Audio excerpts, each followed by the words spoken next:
মঙ্গলবার আমাদের নিরামিষ, তো আমরা নিরামিষ রান্নাবান্না করেছিলাম গাঠি কচু, পেঁপে দিয়ে ডাল, লাউ শাক, কাঁকরোল ভাজা। কিন্তু মেয়ে বলল যে আমি একটু ভেজ মাঞ্চুরিয়ান করব, সেই জন্য বাঁধাকপি, গাজর, ক্যাপসিকাম আর বিনস নিয়েছিল। আর ওরা ফ্রাইড রাইসও করবে বলেছিল, বোনের মেয়েগুলোও ছিল, তো ওরা সবাই মিলে একসঙ্গে করেছে। তো এইদিকে গাজর আর বিনস কেটে নিয়েছে ফ্রাইড রাইসের জন্য, আর এইখানে বাঁধাকপি গ্রেট করে নিয়েছে, গাজর গ্রেট করে নিয়েছে, নিয়ে মিক্সড করে নিয়েছে। এর মধ্যে নুন, মিষ্টি, কর্নফ্লাওয়ার, জিরের গুঁড়ো, গোলমরিচের গুঁড়ো, ধনের গুঁড়ো সব রকম দিয়ে নিয়েছে। তারপরে একটু কর্নফ্লাওয়ার দিয়ে নিচ্ছে, ভালো করে এটাকে মেখে নেবে। মেখে তারপরে ভালো করে একটু ময়দাও দিয়ে নিয়েছে, আর একটু লঙ্কাও গ্রেট করে দিয়ে দিচ্ছে।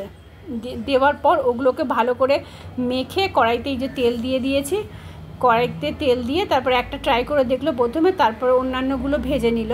ভেজে দেখো রেডি হয়ে গেছে মোটামুটি ভেজ মাঞ্চুরিয়ানগুলো। এদিকে ফ্রাইড রাইসটা করে নিচ্ছে, ফ্রাইড রাইসটা রেডি হয়ে গেছে।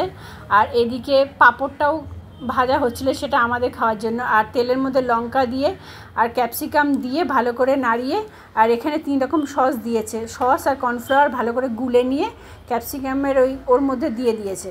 দিয়ে নুন মিষ্টি দেওয়া হয়ে গেছে। নুন মিষ্টি দেওয়ার পর একটু ফুটে উঠাতেই তারপরে ভেজ যে মাঞ্চুরিয়ানের বলগুলো সেগুলো ভালো করে দিয়ে দিয়েছে। খানিকক্ষণ পর একটুখানি জলটা শুকানোর পর তারপরে গরম মশলা আর ঘি দিয়ে ওটাকে নামিয়ে নেওয়া হয়েছে। তো তোমাদের যদি ভিডিওটা ভালো লাগে প্লিজ লাইক, শেয়ার, সাবস্ক্রাইব করে দেবে, বেল আইকনটা